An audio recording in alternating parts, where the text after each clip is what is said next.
यानंतर आपण भेटणार आहोत युवराज गुर्जर यांना. सहवर्धन छंद मंचाचे एक सभासद युवराज गुर्जर हे हौशी वन्यजीव छायाचित्रकार आहेत. आपण त्यांचे 3 लेख ऐकणार आहोत.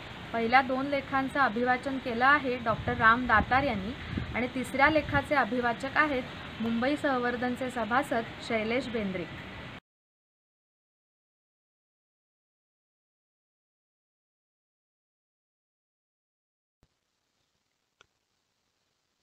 इन्सेक्टोग्राफी. लेखक श्रीयुत युवराज गुर्जर. निसर्गासंबंधित सतत वाचन आणि जंगलातल्या भेटींमुळे पक्षी निरीक्षणात थोडाफार तरबेज झालो. यासाठी एकदा पावसाळ्यात येऊरच्या जंगलात फिरत असताना झाडावर एक भले मोठे फुलपाखरू दिसले. आधी मला ते खोटे आणि प्लास्टिकचे वाटले, कारण त्याचा आकार चक्क एका फुटा एवढा होता. थोडे अधिक जवळ जाऊन बारकाईने पाहिले तेव्हा जाणवले की ते एक फुलपाखरू नसून ती 2 फुलपाखरांची मिलन जोडी होती आणि हळूहळू हलतही होती. डोळ्यांवर विश्वास नव्हता, पण जे बघत होतो ते नक्कीच सत्य होतं. आम्ही हळूच त्या जोडीला सॅक मधून घरी आणले आणि एका मोठ्या काचेच्या रिकाम्या फिश टँक मध्ये ठेवले. आता ते फुलपाखरू कुठले आहे ते ओळखण्यासाठी माझी धडपड सुरू झाली. त्यावेळी भारतीय फुलपाखरांवर पुस्तके उपलब्ध नव्हती आणि इंटरनेटचाही प्रसार आपल्याकडे झालेला नव्हता. बऱ्याच शोधांती BNHS चे श्रीयुत आयझॅक केमकर यांचे तज्ज्ञ म्हणून नाव कळाले आणि त्यांना फोन केला. फोनवरच्या त्या माझ्या फुलपाखराच्या वर्णनावरूनच ते प्रचंड उत्साहित झाले आणि त्यांनी सांगितले की ते फुलपाखरू नसून ॲटलास मॉथ हा पतंग आहे आणि तो जगातला सर्वात मोठा पतंग म्हणून गणला जातो. याशिवाय मुंबईमध्ये तो बऱ्याच वर्षांच्या काळानंतर परत दिसला आहे. त्वरित स्वतः आयझॅक केमकर आणि त्यांचे मित्र सुधीर सप्रे माझ्याकडे आले आणि त्यांनी छायाचित्रे घेतली. मधल्या काळात नर पतंग मरून गेला आणि मादी पतंगाने गुलबट रंगाची ज्वारीच्या दाण्या एवढी 100 अंडी घातली.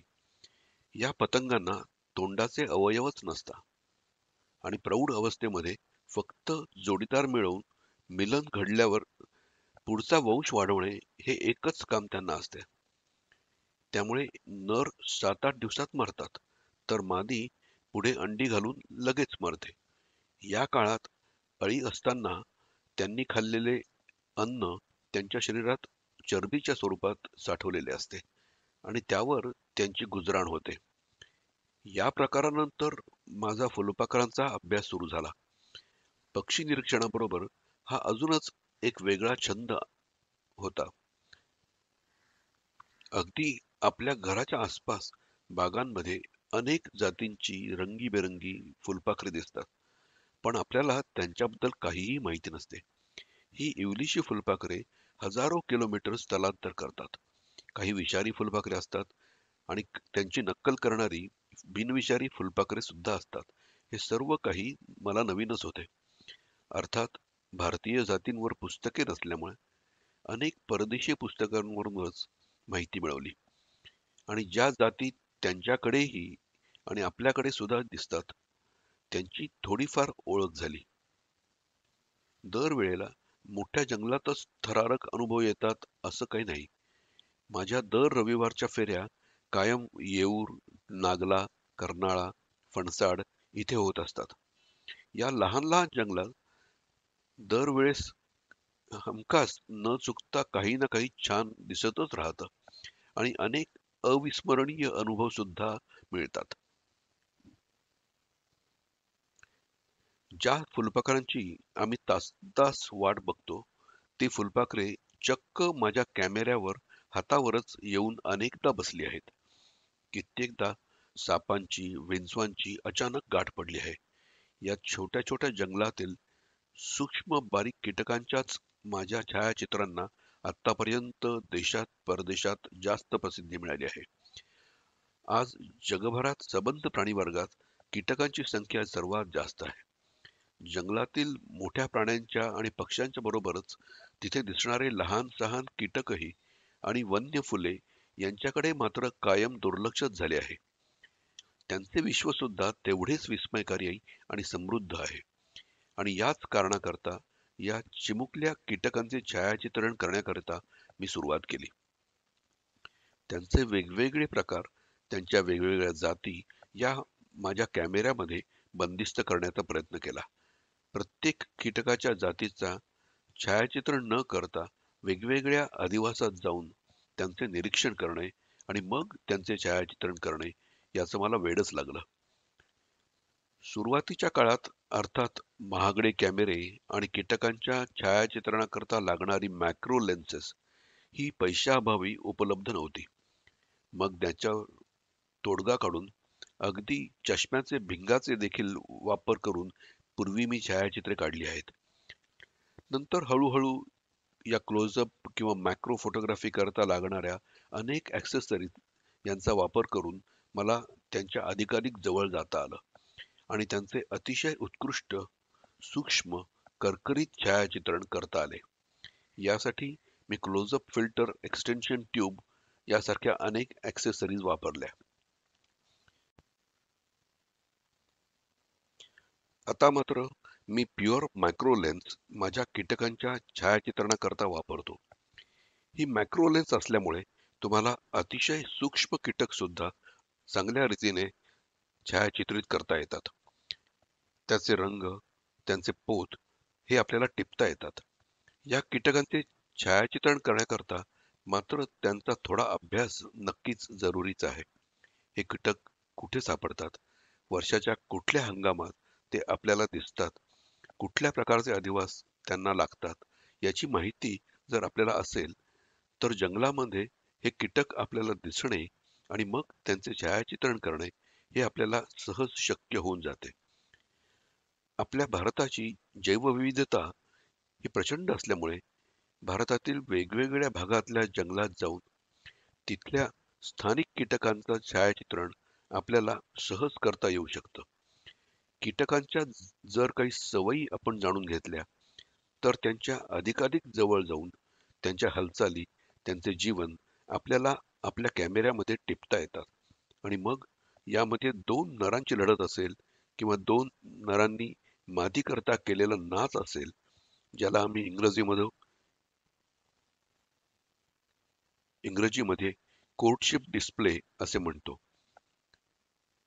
ते सर्व चित्रित करता येतं. कीटकांची मादी तिच्या पिल्लांची कशी काळजी घेते ते आपल्याला चांगल्या रीतीने टिपता येऊ शकते. ती कशी अंडी घालते, ती त्याच्याकरता घरटे कसे बनवते, त्या होणाऱ्या पिल्लाकरता खाण्याची तजवीज कशी करून ठेवते, हे आपल्याला सहज निहाळता येतं. मात्र या छायाचित्रणाकरता संयम अतिशय जरुरीचा आहे.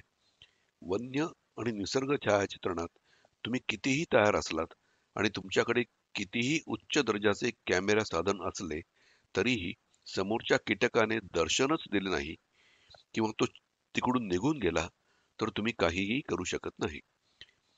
एखादा कीटक दिसल्यावर आधी लांबूनच त्यांची छायाचित्रे घेऊन मग शरीराच्या कमीत कमी हालचाली करत त्यांच्या जवळ सरकून त्यांची छायाचित्रे घ्यावीत. या कीटकांचे छायाचित्रण करण्याकरता त्यांच्या पातळीवर जाऊन म्हणजे अगदी जमिनीलगत जाऊन छायाचित्रण करणे हे अतिशय गरजेचे असते. त्याला आम्ही आय लेव्हल फोटोग्राफी असे म्हणतो.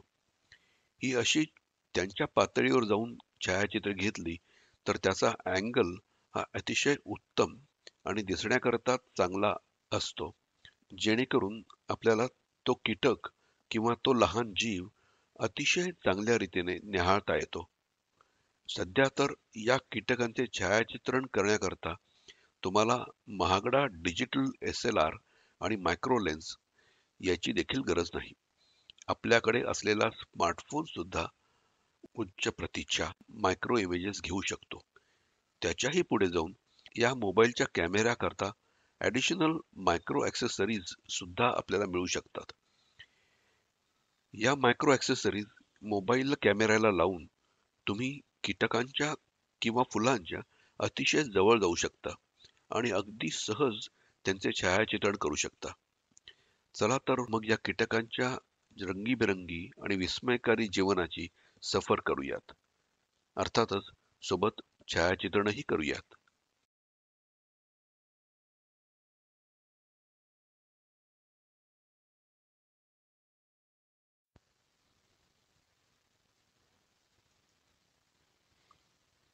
आमच्या सोसायटीतच एक गरुडाचे पिल्लू पडण्याचे निमित्त झाले आणि तेव्हापासूनच माझी निसर्ग निरीक्षणाची सुरुवात झाली.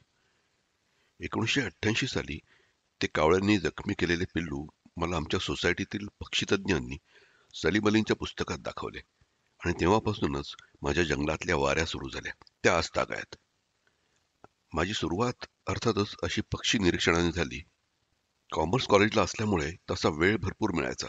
त्यामुळे पक्ष्यांवर सतत वाचन आणि जवळपासच्या जंगलांना, ठिकाणांना भेटी देणं हे सुरू झालं.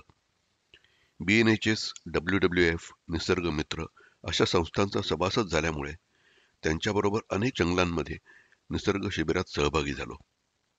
अर्थातच त्यावेळेस कॉलेजमध्ये असल्यामुळे आणि सध्यासारखे सहज कॅमेरे मिळणे शक्य नसल्यामुळे छायाचित्रण करणे म्हणजे केवळ स्वप्न होते. सतत वाचन आणि जंगलातल्या भेटींमुळे पक्षी निरीक्षणात थोडाफार तरबेज झालो आणि महाराष्ट्र वन खात्यासाठी भीमाशंकर येथे प्रथम वन्य गणनेसाठी त्यांना मदत केली. त्याच वर्षी ताडोबा येथे सुद्धा वाघांची गणना होणार होती. त्यासाठी त्यांना मदत करण्यासाठी आम्ही गेलो. त्यावेळी महाराष्ट्रात मेळघाट हे एकमेव व्याघ्र प्रकल्प होता आणि ताडोबाचे व्याघ्र प्रकल्प होण्यासाठी नाव सुचवले गेले. यासाठी अतिशय कसून वाघांची गणना करायची होती. यावेळी आम्ही चालत चालत ताडोबाच्या जंगलात वाघांच्या ठशाचा मागोवा घेत घेत कित्येक किलोमीटर वणवण करीत फिरलो, तरी देखील वाघांचा ठाव ठिकाणा लागत नव्हता. एवढ्यात रस्त्यात भेटलेल्या एका गावकऱ्याने सांगितले की जवळच एका विहिरीत वाघाचे 2 बछडे पडले आहेत. आम्ही चक्क धावत धावत त्या जागी पोहोचलो. जंगलातील एका बिनकठड्याच्या विहिरीवजा खड्ड्यात ते 2 बछडे पडले होते. विहिरीत पाणी कमी होते आणि त्याच्या एका बाजूस खडक आणि कपारीत बसून ते बच्चे सौम्य गुरगुर करीत होते. वनरक्षकाच्या मते ते 4 ते 5 महिन्यांचे असावेत आणि त्यांचा आकार साधारणतः कुत्र्या एवढा होता. हळूहळू अजून काही लोक आणि इतर वनरक्षक जमा झाले. विहिरीच्या आत उतरून त्यांना काढावे असे सर्वानुमते ठरले. कोणीतरी एक लांब जाड बांबू कापून आणला आणि त्यातल्या एका पिल्लाला बाजूला सरकवण्याचा प्रयत्न केला.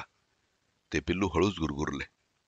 त्याने आमच्याकडे बघून दात विचकले आणि एक इवलीशी डावली त्या बांबूला मारली. तो ओला कंच 3-4 इंचाचा बांबू अक्षरशः पेचला. आता अर्थातच आत उतरून त्यांना बाहेर काढण्याची हिंमत कोणाच्यात उरली नव्हती. हळूहळू उन्हे वर चढू लागली आणि वाघाच्या बछड्यांना त्याचा त्रास होऊ लागला आणि ते अजूनच कपारीत आत आत शिरू लागले. त्यांना बाहेर काढण्याच्या हर एक प्रयत्नांना ते दाद देत नव्हते. शेवटी कुठून तरी दोरीची एक जाळी पैदा केली गेली आणि ती विहिरीत आत सोडून पुढच्या बाजूने बांबूने ढोसून त्यांना त्या जाळीत ढकलण्याचा प्रयत्न केला. असा 5-6 वेळा प्रयत्न केल्यावर एकदाचे एक पिल्लू कसेबसे त्या जाळीत शिरले आणि आम्ही त्याला हलकेच वर ओढू लागलो. पण त्याचे वजन काही आम्हाला आणि त्या जाळीला पेलले नाही आणि ते पिल्लू खाडकन पाण्यात पडले. यामुळे दुसरे पिल्लू जाम घाबरले आणि एकदम आत जाऊन बसले. ते पहिले पिल्लू मात्र मोठ्या शर्तीने बाहेर काढण्यात आम्ही यशस्वी झालो आणि मग आम्ही त्याला एका पिंजऱ्यात सुरक्षित ठेवले. ते दुसरे घाबरलेले पिल्लू मात्र जाम बाहेर यायला बघत नव्हते. परत परत प्रयत्न करत अखेर दुपारी 4च्या सुमाराला ते पिल्लू बाहेर काढण्यास सर्वांना यश मिळाले. आता प्रश्न होता तो या पिल्लांना सांभाळायचे कसा. मग संध्याकाळी त्यांना ठेवलेल्या पिंजऱ्याचे दरवाजे तसेच उघडे ठेवून त्यांची आई त्यांना नेते का याची वाट बघण्याचे ठरले. ही आनंदाची गोष्ट म्हणजे रात्रीच त्यांच्या आईने त्यांना तिथून सुरक्षित ठिकाणी नेले होते. वाघाची आणि माझी ही पहिलीच भेट अशी अचानकच पण चित्तथरारक होती. मात्र त्यावेळी माझ्याकडे कॅमेरा नव्हता ही खंत मला अजूनही लागून राहिली आहे. त्यानंतरही मी ताडोबाच्या जंगलात अनेक वेळा गेलो, पण तेथे मला नंतर एकही वाघ दिसला नाही. पुढे प्रयत्नातून, अभ्यासातून फुलपाखरांवर छान किती दिसते हे 1994 साली पुस्तक लिहिले. बहुतेक ते मराठीत फुलपाखरांवर खास असलेले पहिलेच पुस्तक असावे. त्याचप्रमाणे आज इंटरनेटच्या जगात ब्लॉग संस्कृतीत माझा मराठीमधला फुलपाखरांचा ब्लॉग हा जगातील एकमेव आहे. या अभ्यासाबरोबरच मधल्या काळात बरीच काटकसर करून नायकॉनचा फिल्म कॅमेरा आणि लेन्स विकत घेतली होती आणि छायाचित्रण सुरू केलं होतं. जंगलांना भेटी देण्याचे सत्र तर सुरू होतेच. अनुभव घेत घेत शिकत होतो, पण बऱ्याच वेळेस लेन्सेसची आणि इतर सामानाची कमतरता सतत जाणवत असायची. यानंतर महाराष्ट्राच्या बाहेर प्रथमच राजस्थानचा प्रसिद्ध व्याघ्र प्रकल्प रणथंबोर इथे भेट देण्याची संधी मिळाली. अतिशय वेगळे पण सुंदर जंगल. हो, राजस्थान. वाळवंट जरी मनात आले तरी रणथंबोरला व्यवस्थित जंगल आहे. जरी आपल्या मनातल्या घनदाट हिरव्यागार जंगलासारखे ते नसेल, पण खासच आहे एवढे नक्कीच. मोठी मोठी माळराने, प्रचंड मोठे पदम, मिलक यांच्यासारखे तलाव, त्याच्या आजूबाजूला बागडणारी चितळे, सांबर, हरणे, खरोखरच मनोहरी दृश्य असायचे. पण जंगलचा राजा मात्र मिसिंग होता. माझ्या छोट्या लेन्सने का होईना, पण त्याचे छायाचित्र मला जाम मिळत नव्हते. त्याला शोधण्यासाठी जंगलात अनेक फेऱ्या मारल्या, पण काही केले त्याचे दर्शन काही झाले नाही. एकदा दुपारी असाच बसलो असताना गाडीचा ड्रायव्हर म्हणाला, चल बस गाडीत, एक राऊंड मारून येऊ. इतर पर्यटक गाडीत आधीच बसलेले असल्यामुळे मला माझा कॅमेरा काही खोलीतून बरोबर घेता आला नाही. नाहीतरी काय दिसणार आहे असा विचार करून पुढे त्याच्याबरोबर कॅन्टर मिनी बसमध्ये बसलो. बराच वेळ फिरल्यानंतर एका तलावाच्या काठी आमची बस थांबली आणि समोरून चक्क एक मोठा वाघ तळ्यातून पाणी पिऊन परत आमच्या दिशेने येत होता. चालत चालत तो अगदी 10 फुटांपर्यंत जवळ आला. अतिशय संथ आणि शांतपणे चालत होता. समोर एवढी भली मोठी गाडी लोकांसकट उभी आहे याचे त्याला जरा सुद्धा सोयरसूतक नव्हते. तो त्याच्याच मस्तीत चालत आला आणि एकदम अचानक डावीकडे वळला आणि पलीकडे दाट झाडीमध्ये निघून गेला. इतके दिवस मी ज्याच्या मागे वणवण भटकलो, तो वाघ असा अचानकपणे माझ्या समोर आला आणि माझ्याकडे कॅमेरा बरोबर नसल्यामुळे मला काहीही करता आले नाही. मनात चरफडतच आम्ही सर्व परत फिरलो. अर्थात वाघ इतक्या जवळून बघितल्याचे समाधान मात्र होतेच, पण आयुष्यभराची आठवण छायाचित्राच्या स्वरूपात मात्र आमच्या जवळ नव्हती. यानंतर आमची फेरी दक्षिणेतील बंदीपूर मधुमलाईच्या जंगलात ठरली. दक्षिणेतील जंगले ही आपल्यापेक्षा अधिक घनदाट, हिरवीगार आणि आम्ही तिथे प्रथमच जाणार म्हणून खूपच उत्सुक होतो. मात्र रणथंबोर, कान्हा, बांधवगड, जिम कॉर्बेट यासारख्या जंगलांमध्ये उघड्या जीपमधून फिरल्यावर जेव्हा बंदीपूरला बंद मिनीबसमधून फिरताना पाहिलं तेव्हा मन निराश झालं. बाहेर जंगल अतिशय सुंदर होते, प्राणी दिसत होते, पण खिडक्यांमधून अथवा सोबतच्या इतर जनरल टुरिस्ट बरोबर जाळ्यांमधून छायाचित्रण करणे हे केवळ अशक्य होते. 2 दिवस असेच बळेबळेच जंगलात फिरलो आणि शेवटी वन अधिकाऱ्याला जाऊन भेटून परिस्थिती सांगितली. त्याने सुद्धा आम्हाला आश्वासन दिले की पुढच्या आठवड्यात हत्तींची गणना होती, त्यामध्ये सहभागी होण्यासाठी आम्ही यावं. अर्थातच यामुळे आम्हाला त्या जंगलात पायी फिरायला मिळणार होते. आम्ही लगेचच होकार दिला आणि पुढे मधुमलाईला निघालो. मधुमलाईचे जंगल उटीच्या हमरस्त्यावर आहे, त्यामुळे तिथे इतर पर्यटकांची भयंकर गर्दी होती. बसचे तिकीट काढायला तासभर रांग लावायची आणि पुढे मग जेमतेम 45 मिनिटांची जंगल राऊंड घ्यायची, असा काहीसा विचित्र प्रकार होता. अर्थातच हा प्रकार पटण्यासारखा नव्हता आणि जमण्यासारखा देखील नव्हता. म्हणून चक्क आम्ही अर्ध्या दिवसातच परत म्हैसूरला परतलो आणि जवळच्या रंगनतिट्टू पक्षी अभयारण्याला भेट दिली. अतिशय छोट्या पण छानच अशा या पक्षी अभयारण्यामध्ये आपल्याला बोटीने फिरावे लागते आणि नदीच्या कडेला दोन्ही बाजूला असलेल्या झाडांवर असंख्य जातीचे पक्षी आपल्याला सहज दिसू शकतात. संध्याकाळी एक फेरी मारल्यावर दुसऱ्या दिवशी सकाळी लवकर उठून आम्ही पुन्हा त्या ठिकाणी गेलो. यामुळे आम्हाला पक्ष्यांची सकाळची लगबग, त्यांचे खाणे टिपता येणार होते. छायाचित्रणासाठी प्रकाश सुद्धा योग्य असा मिळाला असता. सकाळी नदी अतिशय संथ होती. आजूबाजूला पक्षी बघत त्यांची छायाचित्र घेत घेत आम्ही पुढे निघालो. एवढ्यात आमच्या नावाड्याने दूरवर बोट दाखवून सांगितले की ते बघा, आता मगर शिकार करणार. एक बगळ्याचे पिल्लू झाडावरून खाली पाण्यात पडले होते. आमच्या बाजूने एक भली मोठी मगर अतिशय वेगाने त्या दिशेने निघाली. तिचा एवढा प्रचंड वेग आश्चर्यचकित करण्यासारखा होता. आम्ही सगळे श्वास रोखून कॅमेरे सरसावून त्या बगळ्याच्या पिलावर लक्ष केंद्रित केले. मात्र मगर त्या पिलापासून 20-25 फुटावर असताना एकदम पाण्याखाली गेली. आम्हाला काय झाले हे कळलेच नाही. एवढ्यात पाण्याचा आवाज आला. तिने ते अंतर पाण्याखालून पार केले होते आणि एका क्षणात फक्त डोके वर काढून त्या पिलाला तिने पाण्याखाली नेले. अर्थातच हे एवढे क्षणार्धात झाले की कोणालाच काहीच कळले नाही आणि आम्ही एकही छायाचित्र घेऊ शकलो नाही. 5-7 सेकंद असेच गेले आणि ती मगर आमच्या बोटीच्या अगदी जवळ परत त्या पिल्लाला तोंडात धरून आली. माझ्या कॅमेऱ्याला 600 mm ची मोठी झूम लेन्स लावल्यामुळे माझ्या फ्रेममध्ये फक्त तिचा डोळा, जबडा आणि बगळ्याचा एक पाय इतकंच येत होतं. बाकीचे मित्र मात्र धडाधड छायाचित्रे घेत होते. बोटीत असल्यामुळे धावपळ करूनही मला लेन्सेस बदलता येत नव्हत्या. एवढे थरारक नाट्य डोळ्यासमोर घडले, पण दुर्दैवाने मला काही त्याची छायाचित्रे मिळाली नाहीत. यानंतर आम्ही परत उलटे बंदीपूरला हत्तींची गणना करायला निघालो. जंगलात पाणवठे जास्त असल्यामुळे आम्हाला एकट्याला एका पाणवठ्यावर जाऊन दिवसभर बसायचे होते आणि त्या पाण्यावर येणाऱ्या प्राण्यांची, खास करून हत्तींची गणना करायची होती. सोबत त्यांचा वनरक्षक जोडीला होता, पण त्याचा आमच्यासाठी काहीच फायदा नव्हता, कारण तो काय बोलतो आहे ते आम्हाला कळत नव्हते आणि आम्ही काय विचारतो आहोत ते त्याला उमगत नव्हते. सगळाच खाणाखुणांचा मामला. मला एक छान बांबूनी वेढलेल्या पाणवठ्यावर जागा मिळाली होती. मी माझी नोंदवही आणि कॅमेरा घेऊन सज्ज होतो. मात्र परत एकदा नशिबाने दगा दिला. दिवसभरात एकही हत्ती त्या पाणवठ्यावर फिरकलाच नाही. दुपारी एक चुकार सांबर येऊन दुडकत निघून गेले. संध्याकाळी परत जायची वेळ आली आणि आम्हाला घेण्याकरता बस आली. उठलो तेव्हा मला एक धामणीची मिलन जोडी दिसली. साधारणतः 2 फूट जमिनीपेक्षा उंच. त्यांनी एकमेकांना विळखे घातले होते. त्यांचे छायाचित्र घेणार इतक्यातच प्रचंड जोरात मोठे मोठे थेंब असलेला पाऊस आला आणि मला झक मारून बसमध्ये बसावे लागले. वन्य छायाचित्रणात तुमच्या उत्तम कॅमेरा सामानाबरोबरच चांगले नशीब सुद्धा लागते हे मला त्या दिवशी कळले.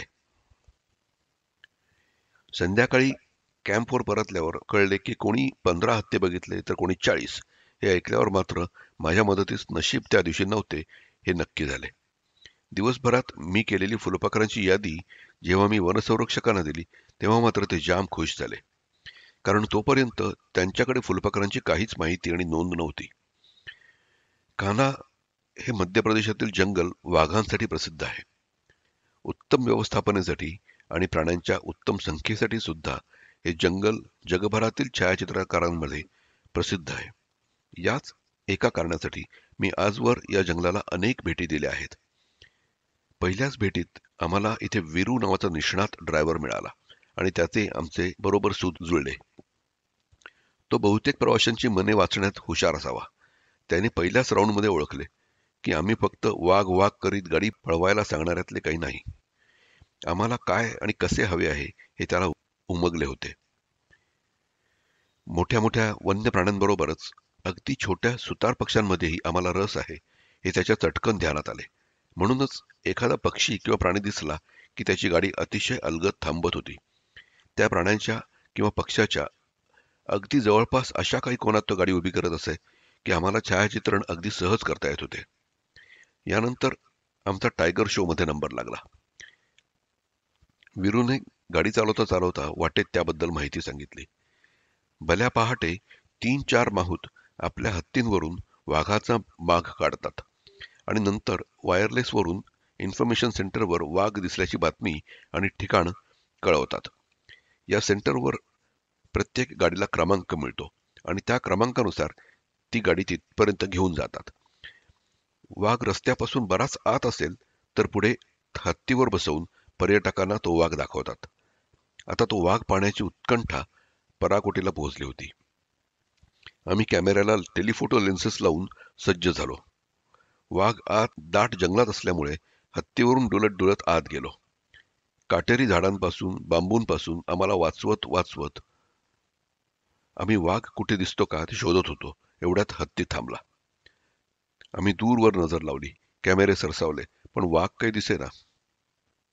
आमची अगतिकता आणि अज्ञान बघून माहूत हसला आणि म्हणाला, अहो तिकडे लांब काय बघताय, खाली पायाखाली बघा. आम्ही नजर खाली वळवली तर खाली 10-12 फुटांवर एक वाघीण बसली होती. इथेही पुन्हा गोची झाली. कॅमेऱ्याला लांब पल्ल्यांच्या लेन्सेस लावल्यामुळे वाघिणीच्या तोंडाचा काही भाग किंवा पाठीचा नाहीतर शेपटीचा भाग इतकेच कॅमेऱ्यात मावत होते. आम्ही त्या वाघिणीला फक्त नीट मनसोक्त पाहून घेतले, पण त्यात खरी काही मजा नव्हती. 2-3 हत्तींनी तिला रोखून धरले होते. वाघ दिसला एवढेच समाधान त्यात होते. मात्र हर एक टायगर शो मध्ये असेच होत असते असे काही नाही.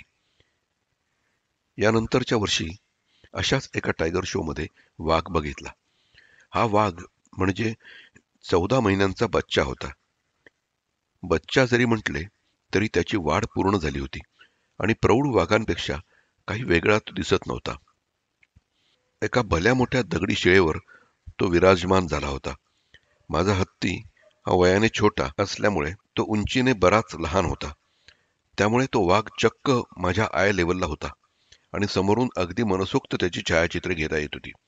सर्वात कहर म्हणजे या वर्षीच्या मे महिन्यातील माझ्या जंगल सफारीतील टायगर शो मध्ये झाली. आम्हाला खबर मिळाली की 4 वाघ एकत्र बसले आहेत, म्हणून त्वरेने आमचा नंबर घ्यायला गेलो. मात्र हीच खबर बऱ्याच जणांना आधीच मिळाली असल्यामुळे त्यांनी आधीच नंबर घेतले होते आणि आमच्या गाडीला बराच नंतरचा क्रमांक मिळाला. आम्ही थोडे नाराज झालो आणि टायगर शो होण्याच्या ठिकाणी निघालो. मध्येच रस्त्यात एका जीपवाल्याने खबर दिली की एक वाघ उठून खाली दरीत निघून गेला. आम्ही आणखीनच कट्टू झालो. त्या जागेवर आम्ही पोहोचतच होतो एवढ्यात हल्लागोल्ला झाला. दुसरा वाघ सुद्धा उठला आणि चालायला लागला. एक हत्ती पर्यटकांना तो वाघ दाखवून परत येत होता. तो आमच्याच गाडीच्या जवळ आला आणि त्याने त्याचे पर्यटक उतरवले. तो हत्ती रिकामाच होता आणि त्याला त्या वाघाच्या मागे मागे जायचे होते, नाहीतर तो परत झाडीत नाहीसा होणार होता. मी माहुताला विनंती केली की मी येऊ का बरोबर. त्याने मान हलवताच मी पटकन बाजूच्या छोट्या मुलीचा हात धरून कॅमेरा सावरून हत्तीवर चढलो. हत्ती लहान असल्यामुळे आम्ही दोघेच त्याच्या हौद्यात बसलो होतो. आता आमच्या पुढेच एक वाघीण रस्त्यात चालत होती. एवढ्यात रस्त्याच्या डावीकडून अजून एक वाघ रस्त्यावर उतरला. आता आमच्या डावीकडून एक वाघ चालला होता आणि उजवीकडून एक. असेच थोडे अंतर गेल्यावर वाघ रस्ता सोडून माळरानावर उतरले. एवढ्यात हत्तीने आवाज केला आणि आम्ही मागे बघितले तर तिसरा वाघ आमच्याच हत्तीच्या मागे मागे चालला होता. हा प्रसंग खरोखरच रोमांचकारक होता. माझ्या हत्तीच्या चक्क 3ही बाजूस 3 वाघ चालले होते आणि आम्ही मध्ये चालत होतो. थोड्याच वेळाने हे तिन्ही वाघ एकत्र आले. यात एक आई होती आणि तिची 18 महिन्यांची पूर्ण वाढलेली 2 नर पिल्ले होती. आता माझ्या कॅमेऱ्याला वाव मिळाला आणि त्याने त्या 3ही वाघांची एकत्र छायाचित्रे टिपण्यास सुरुवात केली. असे बरेच अंतर गेल्यावर एका पाणवठ्यावर 3ही वाघ पाण्यात उतरले, पाणी प्यायले आणि त्यांनी डुंबायला सुरुवात केली. आमचे मन आणि कॅमेऱ्याचे मेमरी कार्डही भरले होते आणि त्या आठवणी मनात साठवतच आम्ही परत फिरलो. मागे असाच कान्हाला श्रवणतालकडे येताना आम्ही अलार्म कॉल ऐकला. याचा अर्थ नक्कीच जवळपास कोणता तरी मोठा शिकारी प्राणी असणार. त्यामुळे वीरूने आवाजाच्या दिशेने गाडी पळवली. त्या दिशेने पुढे गेल्यावर आम्हाला एक भीषण दृश्य दिसले. 4 जंगली कुत्र्यांनी एका चितळ्याच्या बछड्याला धरले होते. ते पिल्लू जीव खाऊन धावत होते, पण तेवढ्यात एका कुत्र्याने त्यावर झडप घातली. पाठोपाठ इतर 3ही कुत्रे त्याच्यावर तुटून पडले. थोड्याच वेळात त्यांची तोंडे रक्ताने भरून गेली. गिधाडांना ही खबर सेकंदातच लागली. ती हळूहळू तरळत बाजूच्या झाडांवर स्थिरावली. आमच्या मागून येऊन एक कोल्हाही चकरा मारायला लागला. बहुधा त्यालाही या शिकारीतील वाटा हवा असावा. अवघ्या 3-4 मिनिटातच त्या बछड्याचा फडशा पडून ती जंगली कुत्री हळूहळू गायब झाली. घडलेला हा प्रसंग फारच झपाट्याने आणि रस्त्यापासून खूप आत झाल्यामुळे आम्हाला त्याचे छायाचित्रण करता आले नाही. पण गेल्या वर्षी सुद्धा एका सकाळीच जंगल अतिशय सुनसान आणि शांत असताना आम्ही परत श्रवणतालला चाललो होतो. बघतो तर रस्त्याच्या अगदी कडेला 2 रानकुत्र्यांनी चितळाचं एक भला मोठा नर नुकताच मारला होता. एकाने त्याच्या नरडीचा घोट घेतला होता. दुसरा तेवढ्यात गायब झाला. पहिल्या कुत्र्याने अधाशेपणे त्याचे लचके तोडायला सुरुवात केली. एवढ्यात जीपच्या मागे मला हालचाल जाणवली. म्हणून बघितले तर त्या दुसऱ्या गायब झालेल्या कुत्र्याने त्याचे अख्खे कुटुंब त्याच्याबरोबर आणले होते आणि त्यात 5-6 माद्या होत्या आणि 6-7 तरुण पिल्ले होती. क्षणार्धात त्या शिकारीवर सर्वजण तुटून पडले. प्रौढ कुत्र्यांनी चक्क मधूनच हरणाचे 2 भाग केले. लहान हिस्सा घेऊन लहान कुत्रे बाजूला जाऊन खायला लागली. लहान पिल्ले एका ठिकाणी खात होती तर प्रौढ एका ठिकाणी खात होते. एकमेकांवर गुरकावत ते मांसाचे लचके तोडत होते. मध्येच काही जण श्रवणताल मध्ये जाऊन पाणी पिऊन परत मांसावर तुटून पडत होते. थोड्याच वेळात त्या हरणाचे फक्त डोके, शिंगे आणि काही हाडे एवढेच बाकी राहिले. अक्षरशः 15 ते 17 मिनिटात त्यांनी 70-75 किलोच्या हरणाचा फडशा पाडला होता. माझ्याबरोबर एक छायाचित्रकार होते. त्यांना हे सगळेच दृश्य अतिशय भेसूर आणि क्रूर वाटले. म्हणून त्यांनी काही त्याची छायाचित्रे काढली नाहीत. अर्थात जंगलातला हा नैसर्गिक शिकारीचा नेहमीचा प्रकार होता, पण आम्हाला मात्र आमच्या नशिबानेच तो अनुभवायला मिळाला होता. काही वर्षांपूर्वी भारतातल्या माझ्यासारख्या फुलपाखरे वेड्यांनी एकत्र येऊन बटरफ्लाय इंडिया हा याहूचा ग्रुप सुरू केला. देशाच्या वेगवेगळ्या भागात राहणाऱ्यांनी एकत्र येऊन त्यांनी केलेले काम, जमवलेली माहिती, केलेला अभ्यास, काढलेली छायाचित्रे यांची एकमेकात देवाणघेवाण करायची हाच या ग्रुपचा मूळ उद्देश होता. अशीच माहितीची देवाणघेवाण करताना 2 वर्षे सरून गेली आणि इतके दिवस जे आम्ही फक्त ईमेलवर भेटत होतो ते प्रत्यक्ष भेटण्याची कल्पना पुढे आली. अशाच एका बटरफ्लाय मीटला अरालमच्या जंगलात जाण्याचा योग आला. केरळमधील सर्वात उत्तरेला असणारे हे जंगल 1984 मध्ये अभयारण्य म्हणून घोषित झाले. केरळमधील लहानच जंगल असल्यामुळे अर्थातच ते हिरवेगार आणि घनदाट होते. दक्षिणेमधील जंगलांमध्ये पायी फिरण्याचा माझा हा पहिलाच अनुभव. दुपारी उशिरा पोहोचलो तरी पण आम्ही जंगलात एक धावती भेट दिली. पण दाट जंगलामुळे आणि एकंदरीतच अंधार लवकर पडल्यामुळे थोड्याच वेळात आम्ही परत फिरलो. माझे लक्ष अचानक माझ्या पायाकडे गेले आणि मोठाच धक्का बसला. माझा डावा पाय संपूर्णपणे रक्तबंबाळ झाला होता. भळभळा रक्त वाहत होते. दक्षिणेतील घनदाट जंगलातील कुप्रसिद्ध जळूने तिचे काम व्यवस्थित केले होते. काळजीपूर्वक इतर ठिकाणी तपासल्यावर मला अजून 3-4 जळवा काढून टाकता आल्या. पण पुढे त्या जखमेतून 1.5 तास तरी रक्त वाहत होते. आता या जंगलात कसे फिरायचे आणि मन विचलित न होता मनसोक्त छायाचित्रे कशी काढायची हा मोठाच प्रश्न होता. सकाळी आम्ही राहत होतो त्या जागेसमोरच कोणीतरी आम्हाला अतिशय दुर्मिळ आणि पटकन न दिसणाऱ्या सिलोन फ्रॉगमाउथ या पक्ष्यांची जोडी दाखवली. ती जोडी एवढ्या जवळ आणि शांत बसली होती की त्यांचे छायाचित्रण सहज आणि मनाजोगते करता आले. त्यानंतर आम्ही मीनमुट्टी या सदाहरित जंगलाच्या भागात गेलो. मीनमुट्टी याचा अर्थ माशांना उलट जाण्यास वाव नसलेल्या पाण्याचा प्रवाह. हा एक मोठा झकास धबधबा होता. याच्या वाटेवरच आम्हाला दुर्मिळ लायन टेल्ड मॅकॉक या माकडांचा मोठा कळप दिसला. पण जंगल अतिशय दाट असल्यामुळे आणि त्यांना आमची चाहूल लागल्यावर ती पटापट पुढच्या झाडांवर उड्या मारत निघून गेल्यामुळे आम्हाला परत फिरावे लागले. या वाटेवरच आम्हाला कोचिन केन टर्टल हे दुर्मिळ कासव दिसले. या कासवाच्या जातीची प्रथमच या जंगलात आम्ही नोंद केली होती.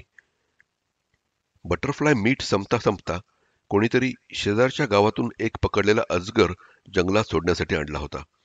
त्या अजगराने एक मोठी मांजर गिळली होती आणि त्याचे पोट एखाद्या फुटबॉलप्रमाणे तट्ट फुगले होते. त्याला सोडण्याकरता आम्ही परत थोडेसे आत जंगलात गेलो. तिथून परत येताना एका झाडाच्या खोडावर मला भलाथोरला 8 इंची येलो थाय टॅरंटुला कोळी दिसला. पुन्हा त्याला बघायला आणि छायाचित्रे काढायला सगळ्यांची झुंबड उडाली. यानंतरची बटरफ्लाय मीट ही जयरामपूरला, अरुणाचल प्रदेश येथे होती. हा प्रदेश म्हणजे भारताचं एकदम दुसरं टोक आणि तिथली जंगले, माणसे, परिसर हा आपल्यापेक्षा एकदम वेगळा आहे.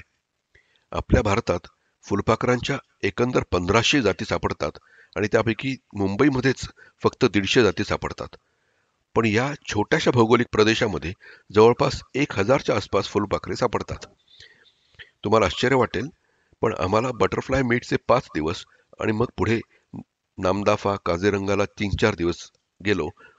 त्या 9-10 दिवसांमध्ये 178 फुलपाखरांच्या जाती दिसल्या.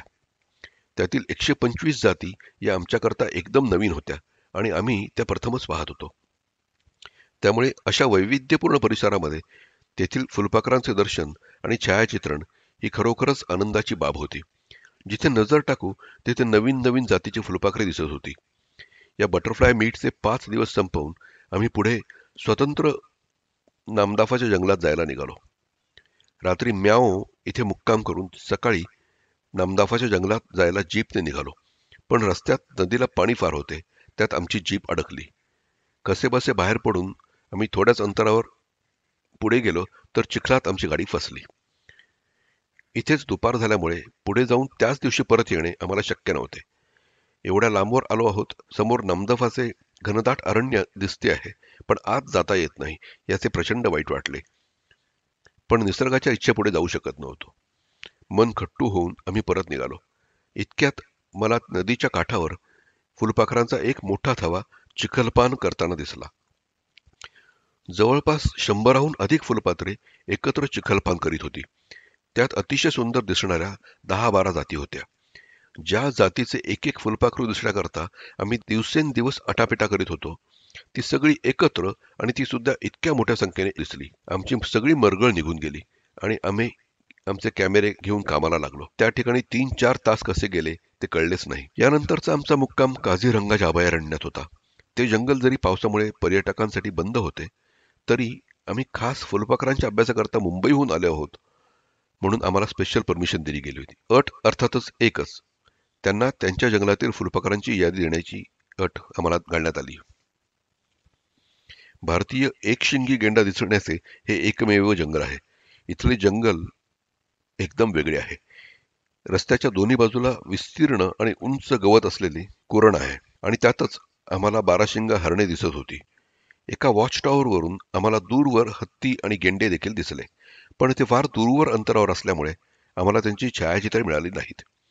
तेथून थोडे पुढे गेल्यावर आम्हाला एक रानम्हशींचा कळप दिसला. आणखी थोडे पुढे तर गेल्यावर मला एक गेंड्यांची मिलन जोडी दिसली. आधी गेंडाच जवळून दिसणे ही दुर्मिळ, त्यात त्यांचे मिलन बघायला मिळणे ही मोठीच नशिबाची बाग. चक्क मला त्यांचे 1-2 रेकॉर्ड शॉट सुद्धा मिळाले. काझीरंगाला एकाच दिवसात एकाच राऊंडमध्ये एवढे सगळे दिसणे म्हणजे खरोखरच आमचे नशीब बलवत्तर असणार. या खुशीतच आम्ही मुंबईला परत फिरलो. पण अर्थातच त्याआधी तिथल्या वनसंरक्षकांना तिथल्या फुलपाखरांची यादी द्यायला मात्र विसरलो नाही. दरवेळेला मोठ्या जंगलातच असे थरारक अनुभव येतात असे काही नाही. माझ्या दर रविवारच्या फेऱ्या कायम येऊर, नागला, कर्नाळा, फणसाड इथे होत असतात. या लहान लहान जंगलातही दरवेळेस हमखास न चुकता काही ना काही छानच दिसत राहते आणि अनेक अविस्मरणीय अनुभव सुद्धा येतात. ज्या फुलपाखरांची आम्ही तासनतास वाट बघतो, ती फुलपाखरे चक्क माझ्या कॅमेऱ्यावर हातावरच येऊन अनेकदा बसलेली आहेत. कित्येक वेळा सापांची, विंचवांची अचानक गाठ पडली आहे. या छोट्या छोट्या जंगलातील सूक्ष्म बारीक कीटकांनीच माझ्या छायाचित्रांना आतापर्यंत देशात परदेशात जास्त प्रसिद्धी मिळवून दिली आहे. यासाठी मी भारताचे प्रतिनिधित्व केले आहे याचा मला सार्थ अभिमान देखील आहे. दरवेळेस लहान किंवा मोठ्या जंगलात जाताना डोक्यातच एखाद्या छायाचित्राची फ्रेम अगदी पक्की तयार असते, पण दरवेळेस तसे ते छायाचित्र मिळतेच असे नाही. आता वाघीण लहान बछड्यांबरोबर बघणे याची मी गेली 10 वर्षे वाट बघतोय, पण अजूनही हा योग आलेला नाही. मजेची बाब अशी की माझ्या बरोबरच्या एका स्नेह्यांना असेच एक वाघीण आणि तिची 3 लहान लहान पिल्ले असे अगदी त्यांच्या जीपच्या समोर दिसले होते. पण ते त्या वाघाच्या बछड्यांना बघण्यात एवढे गुंगून गेले की त्यांनी एकही छायाचित्र घेतले नाही. आपल्याकडचा बिबळ्या मी इतक्या वेळेस दिवसा आणि रात्री एकटा जोडीने बघितला आहे, पण आज माझ्याकडे त्याचे एकही छायाचित्र नावाला देखील नाही. अर्थात माझ्या पुढच्या प्रत्येक जंगल भेटीचा तो एक मुख्य अजेंडा कायम असतो आणि त्या ओढीनेच कायम जंगलात जात राहतो. माझ्या अधिक छायाचित्रांकरता www.yuvrajgurjar.com या संस्थळाला जरूर भेट द्या आणि तुमचे अभिप्राय कळवा.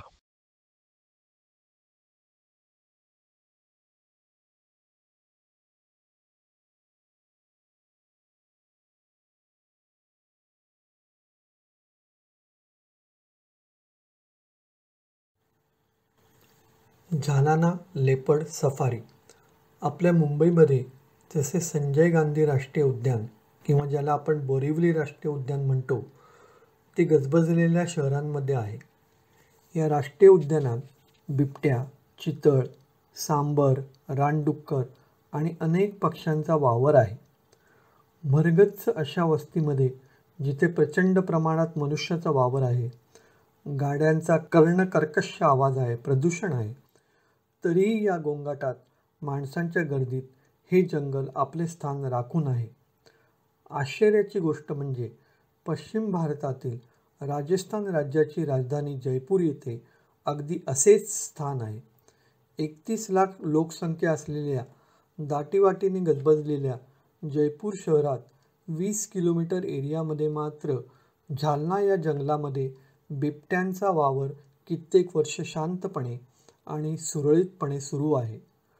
वर्षानुवर्षे जंगल, बिबट्या आणि इतर जैवविविधतेने वेगवान शहरीकरण आणि लोकसंख्या वाढीचा दबाव सहन केला आहे आणि आश्चर्यकारकपणे त्याचा उत्कर्षसुद्धा झाला आहे.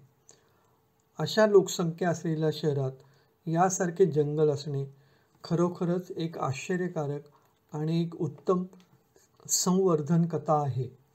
ऐतिहासिकदृष्ट्या राजस्थानच्या डोंगराळ भागात वाघ आणि बिबट्या सहज दिसायचे. 19व्या शतकाच्या सुरुवातीला जयपूर शहरात पसरलेल्या आरवली पर्वतरांगेत झालाना म्हणून ओळखल्या जाणाऱ्या या जागेत शिकार करण्याचे हे लोकप्रिय ठिकाण होते. 1948 मध्ये शिकार अवधी किंवा ज्याला हंटिंग पॅलेस म्हणतात तिथे इथल्या शेवटच्या वाघाची शिकार केली गेली आणि त्याची पिल्ले जयपूरच्या प्राणी संग्रहालयात पाठवली गेली. तेव्हापासून इथला प्रमुख शिकारी प्राणी म्हणून बिबट्याच आहे. जयपूरमध्ये हे झालाना जंगल मालवीय इंडस्ट्रियल इस्टेट इथे आहे. झालानाचं जंगल हे सुक्या पानझडीच्या जंगलाच्या प्रकारामध्ये मोडते. थंडीच्या काळामध्ये तिथल्या वनस्पतींची पूर्णपणे पानगळ होते. पावसाळ्यात मात्र त्यांना भरगच्च हिरवी पाने येतात. इथल्या प्रमुख वनस्पती ज्युलीफ्लोरा आणि खेजरी आहेत. सुरुवातीला वेगाने वाढणारी ज्युलीफ्लोरा स्थानिकांना लाकूड पुरवण्यासाठी लावण्यात आली होती. तथापि हे झाड इतर झाडे आणि गवताळ प्रदेश वाढीसाठी समर्थन देत नाही. डोंगर उतारामध्ये ढोंग, सालर, बाभूळ आणि पळसढाक यासारखे वृक्ष आहेत. झालाना शहरातील जंगल असलं तरी इथे अनेक वन्य प्राणी आणि पक्षी दिसतात. इथे बिबट्या अन्न साखळीच्या शीर्षस्थानी आहे आणि एक संधीसाधू शिकारी आहे. तरस, चितळ, सांबर, नीलगाय, हनुमान लंगूर असे प्राणीसुद्धा येथे सहज दिसतात. याबरोबर डेझर्ट फॉक्स, जॅकल, रानमांजर, घोरपड, साळींदर हे सुद्धा इथे दिसतात. इथे पक्षी वैभव सुद्धा अतिशय समृद्ध आहे. मोर, पोपटांच्या जाती, गरुडांच्या जाती, घुबड, सुतार पक्षी, कोतवाल पक्षी, तितर पक्षी हे सहज दिसतात. सन 2017 मध्ये जगाच्या वन्यजीवन पर्यटन नकाशावर झालाना मिळवण्यासाठी 15 महिन्याहूनही अधिक प्रयत्न केले गेले. त्यानंतर बिबट्यांचा बचाव करण्यासाठी प्रकल्प सुरू करणारे राजस्थान हे देशातील पहिले राज्य बनले. प्राणी व त्यांचे घर सुधारले आणि त्यामुळे मनुष्य-पशु संघर्ष कमी होण्यास मदत झाली. झालाना हा पथदर्शी प्रकल्प म्हणून निवडण्यात आला आणि अधिकाधिक वन्यजीवन संरक्षणास प्रोत्साहित करण्यासाठी विविध प्रकल्पांना पुरेसा निधी वाटप करण्यात आला. झालाना जंगलात पर्यटन सतत होण्याकरता मात्र राजस्थान वन विभागाने अनेक प्रयत्न केले, वर्षभरात इथे कायम वन्यजीवी प्रेमी आणि छायाचित्रकार इतकेच नव्हे तर आजूबाजूच्या परिसरातील पर्यटक, परदेशी पर्यटक यांचा ओघ कायम राहिला पाहिजे याच्याकरता त्यांनी अनेक योजना आखल्या आणि त्याची अंमलबजावणी केली. या कारणामुळे गेल्या 2-3 वर्षामुळे जालना जंगलाचा पर्यटनाचा चांगला विकास झाला आहे. या 2-3 वर्षामध्ये अनेक देशी विदेशी पर्यटकांनी जंगलाला भेट दिली आहे आणि सगळ्यांचं मत या जंगलाबद्दल अतिशय चांगले झाले आहे. वाघाची गणना पूर्वी त्याच्या पायाच्या ठशावरून केली जायची. आता मात्र कॅमेरा ट्रॅपद्वारे त्यांच्या मांडीच्या पट्ट्यांच्या डिझाईनवरून केली जाते. प्रत्येक वाघाचे पट्टे हे वेगवेगळे असतात. त्यामुळे त्या वाघाची अनेक छायाचित्र घेऊन त्यांचं वर्गीकरण करून मग ते वाघ वेगवेगळे ओळखले जातात. भारतात बिबट्यांची गणना अशी वेगवेगळी केली गेली नव्हती. ती मात्र जालनाच्या जंगलामध्ये केली गेली. अनेक छायाचित्रांवर बिबट्यांच्या अंगावर असलेल्या ठिपक्यांची नक्षी यांचे वर्गीकरण केले गेले आणि त्यावरून वेगवेगळे बिबटे ओळखले गेले आणि मग त्यांचे नामकरण केले गेले. अभिनव मुद्गल आणि धीरज कपूर यांच्या छायाचित्रांच्या मदतीने हे काम अतिशय सोपं झालं. त्यांनी अतिशय मेहनत करून घेतलेल्या वेगवेगळ्या छायाचित्रांची एकत्र मांडणी करून एकत्र जुळणी करून हे बिबटे वेगवेगळे ओळखले गेले आणि त्यांना अतिशय आकर्षक नावे दिली गेली. 2014 पासून घेतलेल्या वेगवेगळ्या छायाचित्रांवरून आणि तिथल्या जंगलात ज्या वेगवेगळ्या भागांमध्ये त्यांचा वापर होता त्यावरून त्यांचं वेगळेपण ओळखलं गेलं आणि त्यानंतर त्यांचं नामकरण केलं गेलं. बिगफूट, प्रिन्स, नाथवाली, आरती, फ्लोरा, मिसेस खान, कत्रीना अनेक नावे वेगवेगळ्या भागात राहणाऱ्या बिबट्यांना दिली गेली. 2016 या बिबट्यांचे नामकरण केले गेले. त्यातले कितीतरी बिबटे आजही या जंगलात वावरत आहेत. टिमटिम, बहादूर, सुलतान, सिम्बा, रिमझिम हे काही नवीन बिबटे आता या जालना जंगलामध्ये वावरत आहेत. बिबट्यांच्या छायाचित्रणाच्या बाबतीत पहिल्यापासून मी कमनशिबी होतो. बिबट्या मला कायमच हुलकावणी द्यायचा. वेगवेगळ्या जंगलामध्ये मी बिबट्यांना बघितलं आहे, पण त्यांचे छायाचित्रण काही मला जमलं नाही. जालना जंगलाची बिबट्यांची कीर्ती ऐकली आणि या जंगलाला भेट द्यायचं ठरवलं. म्हटलं इथे तरी आपलं नशीब उघडते का बघूया आणि मग या जंगलाची सफर आयोजित केली. एप्रिल महिन्याच्या कडक उन्हाळ्यात आम्ही राजस्थानमधील जयपूरला पोचलो. दुपारच्या जंगल सफारीला जाण्याकरता आम्ही दुपारी 1:30च्या सुमारास बाहेर पडलो. जंगलात फिरण्याकरता अर्थातच उघडी मारुती जिप्सी होती. त्यात आम्ही आमच्या छायाचित्रणाचा संपूर्ण जामानिमा करून जंगलात जायला निघालो. जालना जंगल हे अगदी जयपूर शहरांमध्येच आहे. हे त्यामुळे जाताना रस्त्यावरची आजूबाजूची माणसं आमच्याकडे टकामका बघत होती. त्यांच्या चेहऱ्यावरचे हावभाव आम्ही पूर्णपणे वेडे आहोत हे आम्हाला जाणून देत होते. कारण तिथला प्रत्येक माणूस उन्हापासून बचाव करण्याकरता काही ना काही टोपी, गमछा, छाल, छत्री याचा आधार घेत होता आणि आमची वरात मात्र उघड्या वाहनातून जंगलात चालली होती. आम्ही जंगलात जाण्यासाठी मारुती जिप्सीमध्ये वाट बघत होतो तर आमच्या बाजूने अनेक जण चालत आत जात होते. थोडीफार चौकशी केल्यानंतर कळले की जंगलाच्या आत एक देवीचे देऊळ आहे. तेथे हे सर्व भक्त जात आहेत. आता एवढ्या लोकांच्या गर्दीत बिबट्यासारखा लाजाळू प्राणी कसा काय दिसणार म्हणून आम्ही साशंक झालो. प्रचंड उन्हामध्ये आम्ही जंगलात बरेच फिरलो, पण बिबट्याचे दर्शनच काय, पण पायाचे ठसेसुद्धा दिसले नाहीत. वेगवेगळ्या पक्ष्यांच्या मात्र अनेक जाती आम्हाला दिसल्या आणि त्यांचे छायाचित्रणसुद्धा करता आले. भर दिवसा आणि एवढ्या जबरदस्त उन्हाळ्यात बिबट्या दिसेल की नाही याची आम्हाला शंकाच वाटायला लागली. संध्याकाळ व्हायला आली आणि जंगल सफारी संपवायची वेळ झाली. आम्ही खिन्न मनाने परत निघालो. अर्थात आमचा मुक्काम अजून असल्यामुळे बिबट्या दिसण्याची संधी अजून होत्या. दुसऱ्या दिवशी आम्ही भल्या पहाटे उठून परत एकदा झारानाच्या जंगलात बिबट्याला बघायला निघालो. मनामध्ये पूर्ण शंका होती की निदान सकाळी तरी बिबट्या दिसेल की नाही. जेमतेम दिवस उजाडता उजाडता आम्ही जंगलात पोचलो आणि बिबट्याकरता शोध मोहीम सुरू केली. थोडा वेळ फिरल्यानंतर अजून एक जिप्सी आमच्या समोरच्या रस्त्यावरून पास झाली. त्यांच्या चेहऱ्यावरचा आनंदच सांगत होता की त्यांना बिबट्याचे दर्शन झाले आहे. आम्ही त्यांच्याकडूनच माहिती घेऊन ज्या भागात बिबट्या दिसला होता त्या भागात जाऊन बिबट्याला शोधायला सुरुवात केली, पण तरीही आम्हाला त्या भागात बिबट्या काही दिसला नाही. एवढ्या वेळात सूर्योदय झाला होता. आमची जिप्सी गवताळ माळरानावर उभी होती आणि डावीकडच्या उंच पर्वतरांगावरून एखादी मिसाईल सुटावी त्याप्रमाणे मोठ्या संख्येने मोर डोंगरावरून खाली जमिनीकडे प्रचंड वेगाने सूर मारून उडत आले. आत्तापर्यंत मोरांना भारतातल्या वेगवेगळ्या जंगलामध्ये फिरताना उडताना बघितले होतं, पण एखाद्या डोंगरावरून असं सूर मारून मिसाईलप्रमाणे सुसाट खाली येताना हे पहिल्यांदाच बघितलं. ते सुद्धा 1 किंवा 2 मोर नाही तर कित्येक मोर वरून खाली येत होते. याबाबत ड्रायव्हरबरोबर थोडं बोलणं केल्यानंतर त्यांच्याकडून माहिती मिळाली.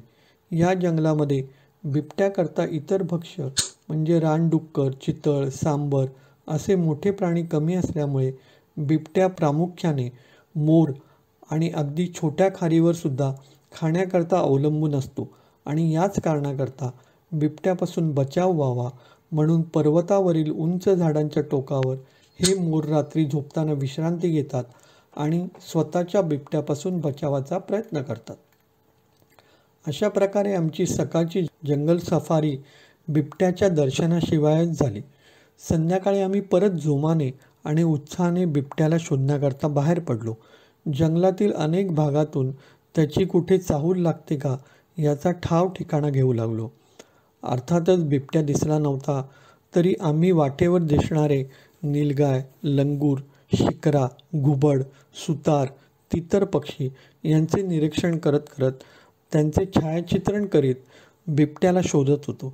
ही आमची शेवटची जंगल सफारी होती, म्हणजेच ज्याला बघायला शेवटची संधी. हळूहळू दुपारचे ऊन सरून संध्याकाळ व्हायला लागली. प्रकाश कमी होऊ लागला. जंगलातून बाहेर पडायची वेळ झाली. आमचे मारुती जिप्सी परतीच्या वाटेला लागले आणि एवढ्यात आम्हाला एका ठिकाणी बिबट्या दिसला अशी बातमी कळली. आम्ही त्या ठिकाणी त्वरित गाडी फिरवली. तेथे अगोदर एक गाडी उभी होती आणि त्या लोकांनी तो बिबट्या बघितला होता. एका उंच कड्यावर सुक्या गवताच्या मागे तो बिबट्या बसला होता. सुक्या गवताच्या मागून मध्ये मध्ये जेमतेम त्याचे कान दिसत होते. तो खरंच तिथे आहे का भास होतोय हे कळत नव्हते. त्या तिथे असलेली ती जीप VIP आणि वन्य अधिकाऱ्यांची होती. आम्ही वन्य अधिकाऱ्यांकडे फक्त 5 मिनिटं जास्त थांबण्याची परवानगी मागितली. आता कॅमेरे सोडून फक्त डोळ्यांनी तरी बिबट्याचे दर्शन होईल की नाही याची आम्हास आस लागली होती. अंधार अजून गडद व्हायला लागला आणि एवढ्यात तो बिबट्या उठला आणि हळूहळू पुढे जायला लागला.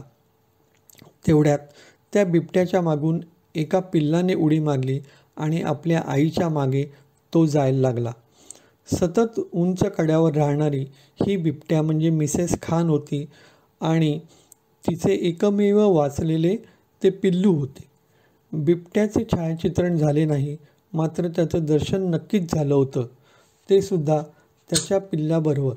त्यामुळे त्या आनंदात पुढची ट्रिप ठरवून आम्ही झालना जंगलातून परत फिरलो.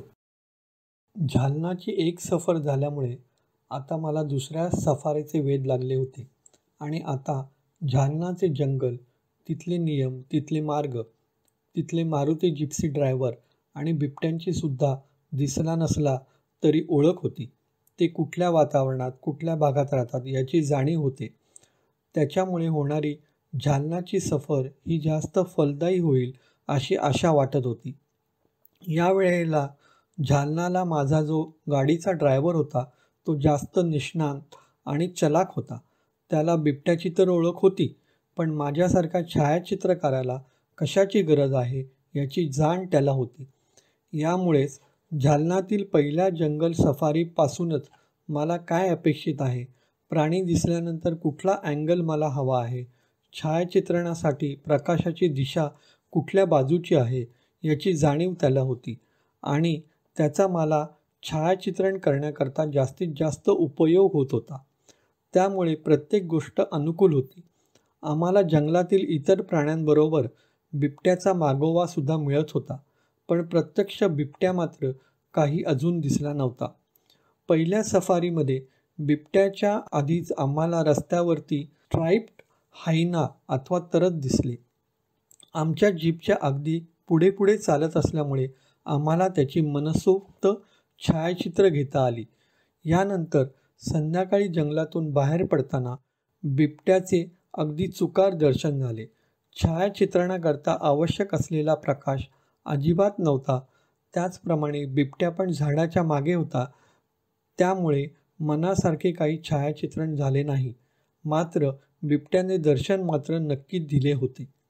दुसऱ्या दिवशी भल्या पहाटे उठून जंगलामध्ये गेल्यानंतर सुरुवातीच्या काही काळातच बिबट्याचा सुगावा लागला आणि आम्ही त्याची हालचाल टिपत त्याचा मागोवा करायला सुरुवात केली आणि तो बिबट्या आम्हाला हळूहळू पुढे घेऊन जाऊ लागला. एका ठिकाणी छोट्याशा मातीच्या ढिगाऱ्यावर तो चढला आणि त्याने वळून आमच्याकडे दृष्टी टाकली. आमचे कॅमेरे धडधडायला लागले आणि तो क्षण आम्ही आमच्या कॅमेरामध्ये टिपायला लागलो. ती एक मादी होती. थोड्याच वेळात आम्हाला आमच्या डावीकडून अजून हालचाल जाणवली. ह्या बिबट्याची ती बहीण होती. आम्हाला 2 बिबटे एकाच वेळेला दिसले होते. दुसरा बिबट्या मात्र पाठमोरा दिसला, त्यामुळे त्याचे जास्त काही छायाचित्रे मिळाले नाहीत. मात्र पहिल्या बिबट्याने मनसोक्त दर्शन दिले होते. थोड्या वेळाने जंगलाच्या परत बाहेर पडताना या 2 बिबट्यांच्या हालचालींचा आम्ही मागोवा घेत होतो. आता छायाचित्रण करताना अतिशय अनुकूल प्रकाश होता. यातला एक बिबट्या आमच्या गाडीच्या समोरूनच रस्ता क्रॉस करायला लागला आणि सकाळच्या 9-9:30च्या कोवळ्या उन्हात सोनेरी ठिपकेवाल्या कातडीचा बिबट्या आमच्यासमोर चालत होता. आम्ही त्याचे मनसोक्त छायाचित्रण करत होतो. संध्याकाळची या जंगलातील आमची शेवटची सफारी होती. आत्तापर्यंतच्या सगळ्या सफारीमध्ये आम्हाला बिबट्याने दर्शन दिले होते. काही चांगली छायाचित्रेसुद्धा आम्हाला मिळवता आली होती. पण तरीसुद्धा काहीतरी वेगळं हवं याची आस प्रत्येक छायाचित्रकाराप्रमाणे मलासुद्धा होती. 2-3 गाड्यांनी आम्हाला बिबट्याचा ठाव ठिकाणा सांगितला. मात्र त्यातील पर्यटक हे सामान्य पर्यटक होते. त्यांना फक्त बिबट्या बघायचा होता आणि त्यांनी एकदा त्या बिबट्याला बघितल्यानंतर त्यांच्यातला इंटरेस्ट संपला आणि ते तिथून निघून गेले. आम्ही मात्र त्याचा ठाव ठिकाणा घ्यायचा विचार केला आणि आम्ही त्या ठिकाणी त्याची वाट बघत दबा धरून बसून राहिलो. एका कोरड्या ओढ्याच्या पात्राच्या पुलावर आम्ही होतो आणि आमच्या ड्रायव्हरच्या अंदाजाप्रमाणे तो बिबट्या आमच्या खालीच पुलाच्या इथे लपून बसला होता. थोडीफार शांतता झाल्यानंतर आजूबाजूच्या गाड्या निघून गेल्यानंतर तो बिबट्या शांत झाला आणि हलकेच बाहेर पडला. अतिशय तळणाबांड बिबट्या नर होता आणि त्याचे निळेशार डोळे होते. अचानक आमची गाडी आणि आमच्या कॅमेऱ्यांचा आवाज ऐकून तो परत दबला आणि एका फटीमध्ये जाऊन बसला आणि जेमतेम डोकं काढून आमच्याकडे बघू लागला. या फटीतून दिसणारा त्याचा सोनेरी चेहरा आणि निळेशार डोळे हे मला माझ्या कॅमेऱ्यामध्ये टिपता आले आणि तो क्षण कायमचा माझ्या मनात कोरला गेला.